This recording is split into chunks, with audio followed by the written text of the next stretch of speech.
नमस्कार दोस्तों। जैसा मैं आपसे कहता था कि छठा चरण का चुनाव मतदान आते आते नरेंद्र मोदी मुजरा करने लगे। आज उन्होंने मुजरा कर दिया। आज वो पश्चिम बंगाल में थे और पश्चिम बंगाल में मुजरा कर रहे। मैं ऐसा क्यों कह रहा हूं? क्योंकि नरेंद्र मोदी ने कहा कि विपक्ष वोटों के लिए मुजरा कर रहा है। 30 साल हो गए मुझे पत्रकारिता करते हुए। अटल बिहारी वाजपेयी हो, देवगौड़ा हो या मनमोहन सिंह जी हो, ये जितने इस दौरान हुए, गुजराल साहब हो, इतने प्रधानमंत्री मैंने खुद देख लिए। जिनमें से 3 प्रधानमंत्री मैंने निजी तौर पे देखे। बावजूद इसके मैंने आज तक नहीं देखा कि कोई प्रधानमंत्री इस तरह से मुजरा करता नजर आए। जी हां, यह हालत क्यों हो गई? क्योंकि मैंने जैसे बताया था कि 2.5 खरब रुपया कैश में गौतम अडानी ने निकाल के रख लिया है और वह पैसा कुछ उन कंट्रीज में वो ले जाना चाहते हैं जिन कंट्रीज में बसने का इरादा है। क्यों ऐसी स्थिति? क्योंकि 4 तारीख को जो नतीजे आएंगे, उन नतीजों का जो परिणाम होगा वो मुजरा करने को मजबूर कर देगा और उस मुजरे के कारण भाग के जाना पड़ेगा। क्योंकि राहुल गांधी का हंटर चल गया तो क्या होगा? जी हां, यही डर है। याद करिए, जब पहले चरण का चुनाव हुआ तो पहले चरण के चुनाव में प्रधानमंत्री ने किसकी बात की? मटन की बात की, मछली की बात की, मीट की बात की और किस तरीके से मुस्लिम लीग की बात की कि कांग्रेस का घोषणा पत्र तो मुस्लिम लीग का घोषणा पत्र, उसमें तो पता नहीं क्या मुस्लिम का क्या कर दिया गया। लोगों ने इस चक्कर में कांग्रेस का घोषणा पत्र 10 करोड़ लोगों ने देख डाला और जो 10 करोड़ लोगों ने देख डाला तो उसमें पाया उसमें तो मुस्लिम शब्द ही नहीं है। पूरे घोषणा पत्र में कहीं मुस्लिम का शब्द ही नहीं। जहां शब्द ही ना हो वो मुस्लिम लीग क्यों याद है? क्योंकि यदि आप याद करें 1937 मुस्लिम लीग के साथ में गलबहियां डालना किसने शुरू किया? यही आरएसएस हिंदू महासभा थी जिसने मुस्लिम लीग के साथ मिलकर के देश के 3 राज्यों में, बंगाल प्रांत में, और वो बंगाल प्रांत ये नहीं कि आज इतना छोटा होता था, वो बिहार तक होता था और आज का बांग्लादेश जो है वो भी उसी में आता था। वहां पर सत्ता चला रहे थे। वो सत्ता चला रहे थे अफगानिस्तान के बॉर्डर पर, जो सीमांत प्रांत है, वहां पर मुस्लिम लीग के साथ मिलकर सरकार चला रहे थे और सरकार चला रहे थे सिंध प्रांत में। तो आप समझ सकते हैं कि मुस्लिम लीग से पुराना नाता है तो उन्हें मुस्लिम लीग याद आने लगा। उसके बाद में आए दूसरे चरण का चुनाव आया, तब आप याद करिए, तब तक पाकिस्तान आ गया। पाकिस्तान के साथ साथ और बहुत सारी चीजें आए। पाकिस्तान को ये ले जाएगा, पाकिस्तान ये कर जाएगा, पाकिस्तान तो ये चाहता है। हुजूर, पाकिस्तान में वहां पर अचानक बिना बुलाए पहुंच जाने वाला प्रधानमंत्री कौन था? नरेंद्र मोदी। वहां जाके वहां के प्रधानमंत्री की मां के पांव छू के साल पहनाने वाला प्रधानमंत्री कौन था? नरेंद्र मोदी। और उनके साथ में वो गलबहियां डाल के कि हमारा और आपका तो जन्म जन्म का नाता है, कहने वाला प्रधानमंत्री कौन था? नरेंद्र मोदी। तो इससे आप समझ सकते हैं कि साहब जिनके रिश्ते थे वही पाकिस्तान पाकिस्तान बता रहे थे दूसरों। इसके बाद याद करिए, तीसरे चरण का चुनाव आया, हालत बिगड़ गई। इधर राहुल गांधी और उनका पूरा इंडिया अलायंस बताने लगा देश को कि कैसे इस देश का धन अडानी अंबानी जैसे लोगों के हाथ में सौंपा गया है। हिंदुस्तान के 22 जो पूंजीपति हैं, अरबपति खरबपति चाहे जो कह लीजिए, क्योंकि उतना अमाउंट हम लोग गिन ही नहीं सकते हैं, हमारी औकात नहीं। तो साहब वो अमाउंट वाले जो सिर्फ 22 पूंजीपति, उनको इस देश की 70 करोड़ लोगों के बराबर की संपत्ति सौंप दी नरेंद्र मोदी ने। 22 लोगों, 70 करोड़। इस देश के 140 करोड़ लोग हैं और उनमें 70 करोड़ की संपत्ति उन्हें सौंप दी। देश के पोर्ट हो, एयरपोर्ट हो, जो भी कुछ आप गिनिए, पावर जनरेशन हो, दूसरे और इंफ्रास्ट्रक्चर्स हो, सब इन्हीं लोगों के हाथ। और इनमें 16 गुजराती, 16 सिर्फ गुजराती। कल्पना करिए कि हिंदुस्तान में क्या सिर्फ गुजराती बचे? तो इससे आप समझ सकते। तो इतना घबरा गए, अडानी अंबानी का असर इतना हो गया कि अंत में नरेंद्र मोदी बोल बैठे कि अडानी अंबानी का नाम नहीं लेते हैं कांग्रेस वाले। राहुल गांधी वो नहीं कहते हैं, वो शहजादे कहते हैं। तो शहजादे, तो आप सोचिए, और बताते हैं कि अडानी अंबानी टेम्पो में भर भर के काला धन उनको भेज रहे हैं। गजब की स्थिति थी। राहुल गांधी तो खुश हो गए, उन्होंने तुरंत वीडियो जारी किया, प्रधानमंत्री को टैग किया और कहा, प्रधानमंत्री जी बड़ी खुशी हुई आपके मुंह से अडानी अंबानी का नाम सुन के, और इससे ज्यादा खुशी हुई कि आपको यह पता चल गया है कि वो काला धन दे रहे हैं। तुरंत इनकम टैक्स को, ईडी को, सीबीआई को और जितनी जांच एजेंसियां सबको तुरंत भेजिए, छापा डालिए, गिरफ्तार कीजिए कि काला धन ये तो पता चल गया, बाकी का तो आपको खोजना पड़ता है। जब प्रधानमंत्री को पता है तो तुरंत कार्रवाई होनी चाहिए। उस दिन के बाद नरेंद्र मोदी के मुंह से अडानी अंबानी शब्द नहीं निकला। इतनी हालत खराब हो गई। उस दिन के बाद में राहुल गांधी आए दिन उनके टेम्पो का जिक्र करते। अभी हाल ही में 22 तारीख को वो पंचकुला है हरियाणा के, वहां पर वो टेम्पो में ही लोगों से बात करते हुए थे और उसमें उन्होंने कहा कि नरेंद्र मोदी के टेम्पो में तो काला धन अडानी अंबानी का आता है, लेकिन हमारे में गरीब, पिछड़े, दलित, अल्पसंख्यक यह लोग आते हैं, तो हम उनके साथ चर्चा करते हैं, हम उनकी बात करते हैं। हालत बिगड़ी हुई और उसका नतीजा क्या होता है? चौथे चरण का चुनाव आ गया। तो वो आते आते उन्होंने कहा, गजनी आ गया, मुसलमान ये कर देंगे, आपका खेत उठा ले जाएंगे कांग्रेस वाले, आपका मंगलसूत्र छीन लेंगे, आपका न जाने क्या क्या बताने लग गए कि कोई मंगलसूत्र छीन ले जाएगा, कोई कुछ ले जाएगा, कोई कुछ ले जाएगा। तो तीसरे और चौथे चरण के चुनाव में यह भी आ गया, भैंस खोल ले जाएंगे। तो आप सोचिए, भैंस खोल ले जाएंगे, ये कर लेंगे, वो कर लेंगे। तब इसका बड़ा शानदार जवाब प्रियंका गांधी ने दिया।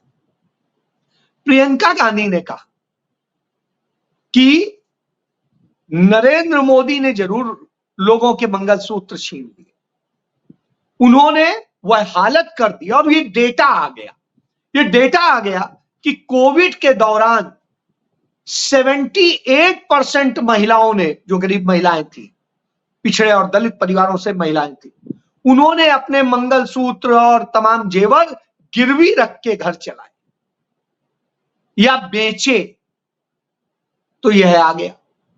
तो इसकी स्थिति किसने पैदा की? नोटबंदी के दौरान हालात बिगड़े, तो यह स्थिति किसने पैदा करी?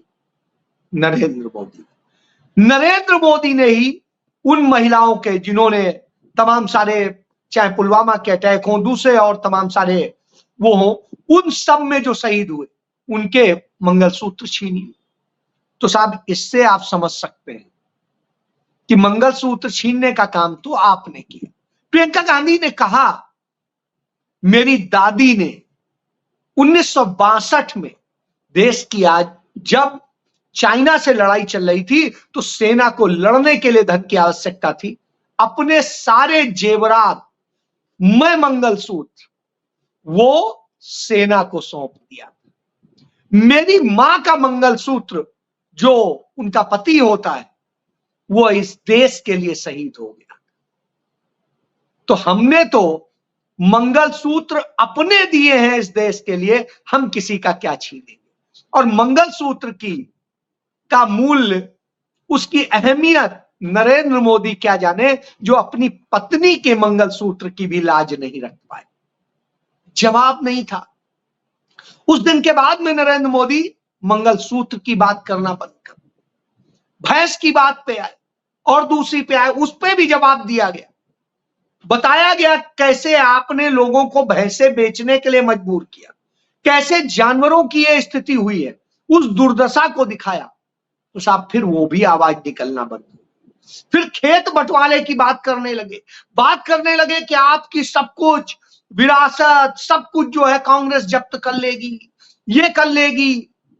कांग्रेस के घोषणा पत्र में कहीं पर भी इसका जिक्र नहीं, कहीं पर भी इस तरह की बात नहीं कही गई। यह बात कही गई थी जो सालों साल से, सदियों से दलितों के, पिछड़ों के, अल्पसंख्यकों के, आदिवासियों के, सबके हक जो मारे गए, उन हक को उसे कैसे दिया जाए, उनकी भागीदारी को सुनिश्चित किया जाए, ना कि किसी का छीना जाए।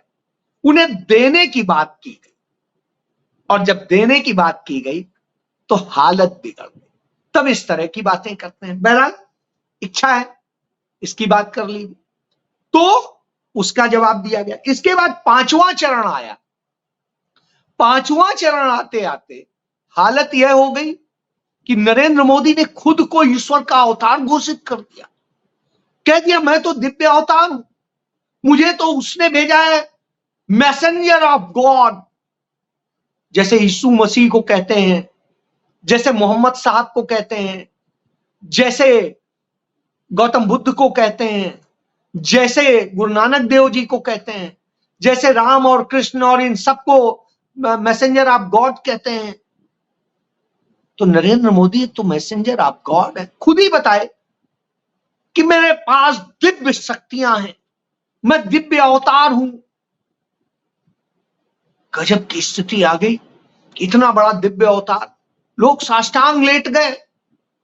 मोदी जी आप तो, और होते होते छठा चरण के चुनाव के जस्ट पहले उन्होंने यह भी घोषित कर दिया, वो तो अविनाशी हैं, यानी शिव है, अविनाशी है भाई, शिव भी हो गए। उनके अपने सबसे बड़े मुख्य प्रवक्ता संबित पात्रा ने घोषित कर दिया, भगवान जगन्नाथ खुद मोदी के भक्त हैं। मैं नहीं कह रहा हूं, इन लोगों ने कहा। तो साहब मोदी जी तो भगवान है। उसके पहले जेपी नड्डा इसी तरह से बोल चुके हैं, दूसरे और तमाम नेता बोल चुके हैं, मोदी जी तो अवतार हैं। साहब अवतार बन गए। हर कोई कहने लगा भाई अवतार बन गए, अब क्या है, चलिए अवतार है। और होते होते आज छठे चरण का मतदान हुआ। छठे चरण का मतदान के समय तक आते आते जो ट्रेंड देखा, इस हालत में आ गए कि आज कहने लगे कि वोटों के लिए मुजरा करते हैं। प्रधानमंत्री मुजरा? क्या प्रधानमंत्री हमारे मुजरा देखा करते थे? उन्हें पता है मुजरा कैसे था? वो कौन सा मुजरा देख रहे थे? तो जब वो मुजरे की बात करने लगे और इस तरह की स्थिति में उतर आए, निश्चित रूप से लगता है कि कुछ ऐसी स्थिति है। क्यों नहीं प्रधानमंत्री अपने इस पूरे चुनाव के दौरान अपने 10 साल के कार्यकाल को बताते हैं कि 10 साल में उन्होंने ये किया है, इस आधार पर उन्हें वोट दीजिए। किसी की बात करने की जरूरत नहीं। वो पंडित जवाहरलाल नेहरू से लेके तमाम सारे लोगों को कोसने का काम करता। कल तो यह भी हालत हो गई कि दिल्ली के चुनाव के पहले जिन शीला दीक्षित के लिए उन्होंने क्या क्या कहा था, उनकी प्रशंसा करने लगे कि शीला दीक्षित तो इतनी महान थी। तो आप ही ने कॉमनवेल्थ घोटाला का और सब सारी चीजें थी, आप और अरविंद केजरीवाल दो लोग मिलकर ही इसको प्रचारित कर रहे थे, अन्ना आंदोलन से लेके सबको, सबसे करप्ट सीएम बता रहे थे। आज क्या ऐसा और 10 साल में जिस नॉर्थ ईस्ट की सीट पर दिल्ली में, जो आपके घर से चंद दूरी पर है, वहां कभी नहीं गए। स्थिति यह हुई कि कन्हैया कुमार के लड़ने का असर यह हुआ कि आप वहां प्रचार करने पहुंच गए। इतना डर हो गया, इतना डर हो जाए तो समझ सकते हैं। और डर की तो स्थिति आपकी यह है कि पंजाब में आप बड़ी मुश्किलों से 3 जगह गए। एक गए अपने मित्र पाकिस्तान के इलाके के पास में ही, और वहां जब पहुंचे तो साहब बीएसएफ के एडीजी से लेके उनकी सारी फोर्स लगी थी, पंजाब पुलिस की लगी थी, करीब 12,000 पुलिसकर्मी लगे थे, सुरक्षा कर्मी लगे थे। तब आप एक भाषण दे पाए। 10,000 सुरक्षा कर्मी लगे थे जालंधर में, तब आप भाषण दे पाए, और भाषण दे के सीधे गाड़ी से भाग रहे थे। पटियाला गए जो हरियाणा से सटा हुआ है। स्थिति यह है कि उस पटियाला में भी आपकी स्थिति यह थी कि 10,000 से अधिक पुलिसकर्मी, सुरक्षा कर्मी लगे थे। 5,000 तो सिर्फ पंजाब पुलिस के लगे थे, 5,000 से ज्यादा। इतना डर इस हालत में सोचने को लगता है। तो हालात क्या है वो समझ में आता है। तो साहब जब आप बंगाल पहुंचे तो मुजरा करने लगे।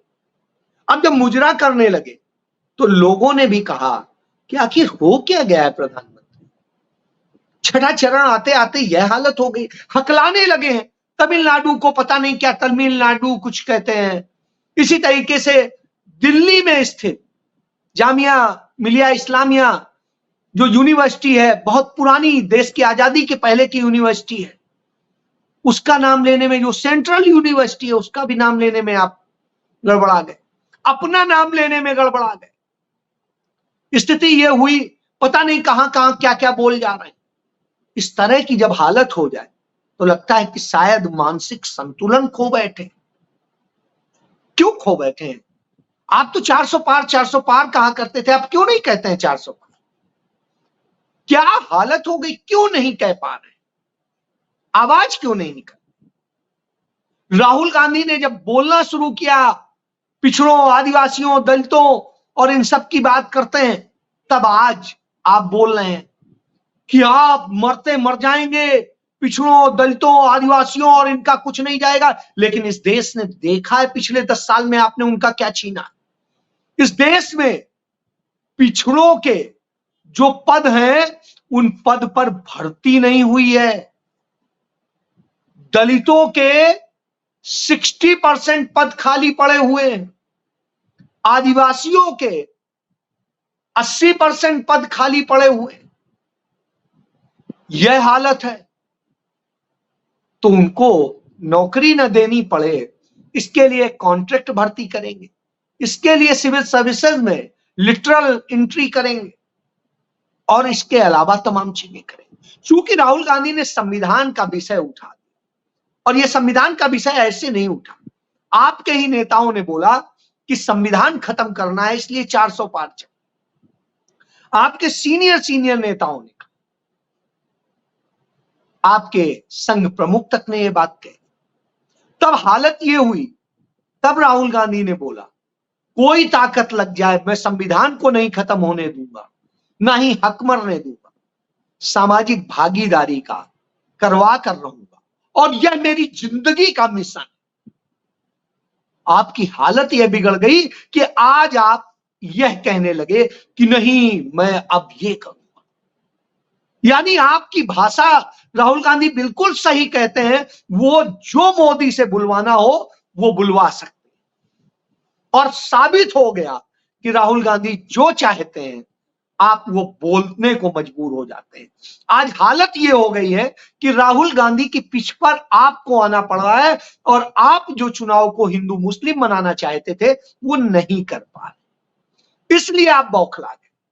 पहले चरण से लेके अब तक जो वोटिंग हुई उसमें आपकी घबराहट साफ दिखाई देती है और साफ दिखाई देता है कि किस तरीके से इंडिया गठबंधन का वोट इंटैक्ट होके चल रहा है और वो आपको आपकी औकात बता रहा है, इसलिए आप मुजरा कर, यही डर है। इस डर में आप बौखला गए और यह आपकी बौखलाहट को बताता है, आपके दिमागी संतुलन के खो जाने को बताता है, दर्शाता है। तो जब यह हालात हो तो समझा जा सकता है कि आने वाले 4 तारीख के बाद जो अदानी ने इतना बड़ा कैश जोड़ रखा है वो कहां जाएगा और आप किस फिराक में, यह देखना। जय